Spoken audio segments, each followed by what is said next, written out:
Okay, it's a big episode today. I'm going to talk into how to finance a rap career with a 9 to 5 job. So, for me, anytime I acquired any funds that weren't from the 9 to 5, I made sure to tuck them, never put them back into music. My whole goal is in the future when I pop off to show people that that 9 to 5 job can finance your career. Most artists either they have the dealer background or they have the label backing them, but it is possible to be independent with a 9 to 5. So let me get into it. Just so y'all have an idea, in the last 3 years, I've spent about $7,000 out of my pocket on studio costs, engineering the whole process of recording music.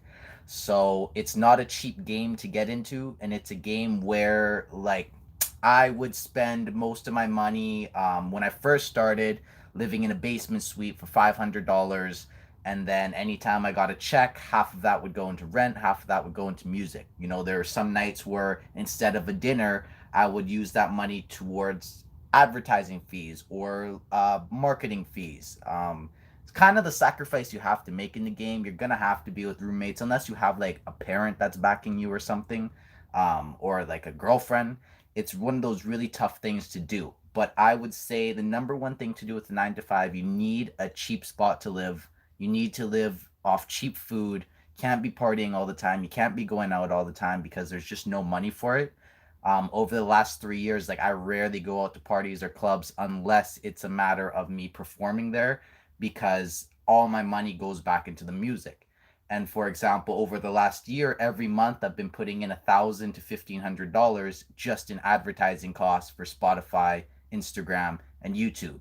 So I'm trying to say, like, with that 9 to 5 job that you're using to finance your career, it's gonna be a lot of money that you're putting back into it, which doesn't pay off. What up, Pimmy?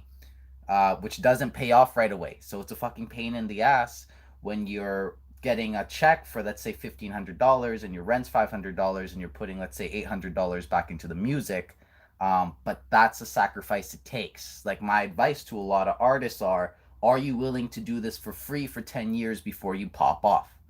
For me, I'm willing to do this free for 10 years before I pop off, and I'm already reinvesting every cent that I make, putting it back into the music, to make sure that I can do it. But my advice would be, if you need to work a 9 to 5 job to finance the music, try to get like a good salary position, like really focus on your education, try to get up in the ranks of your work and really utilize that money. Like, that doesn't have to be advertised in your brand. That's the whole point. You have a music brand, is people don't need to know how the money's coming in for the music.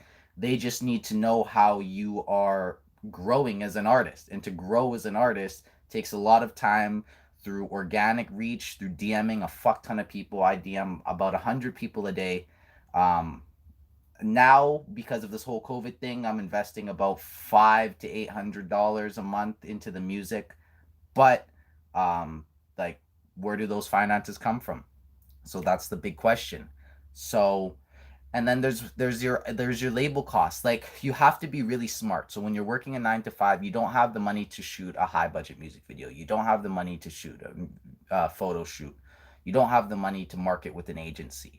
So what you have to do then is go on community forums and you have to reach out to people. People always want to help. Like, for me, all my music videos, I reached out on community forums for like schools, for students who need experience for their resume shooting music videos, for photo shoots, anyone who needs experience for photo shoots. So many people for their class projects need people to come and volunteer, and boom. So you're volunteering to help someone else, and at the same time, you're getting a photo shoot done, which you can then put on your channel. Same thing goes for like actors. Like for my Red Pill video, with actors and volunteers, like I just reached out to people of anyone who's interested to get some experience in the music industry and see if they would be interested in helping out. And that's how I've been able to finance this whole thing, like shooting these nice budget music videos and stuff for very cheap, because I'm just being smart, and people can see when you're driven and you're passionate and consistent. Like in the last 3 years, I feel for me,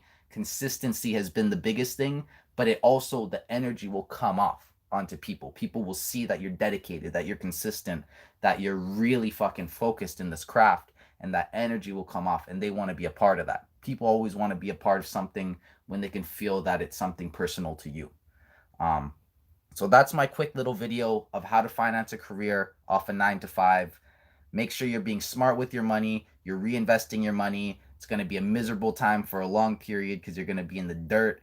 You're not going to have money to have fun. But just remember that all it takes is 1 year to pop off. And that 1 year will change your life forever. You might spend $20,000 over the course of 6 years. And the next thing you know, in that 1 year, you make 200,000 back. So what's the investment really like? All right, YouTube, make sure you watch on Instagram for the rest of the video. Thanks for watching.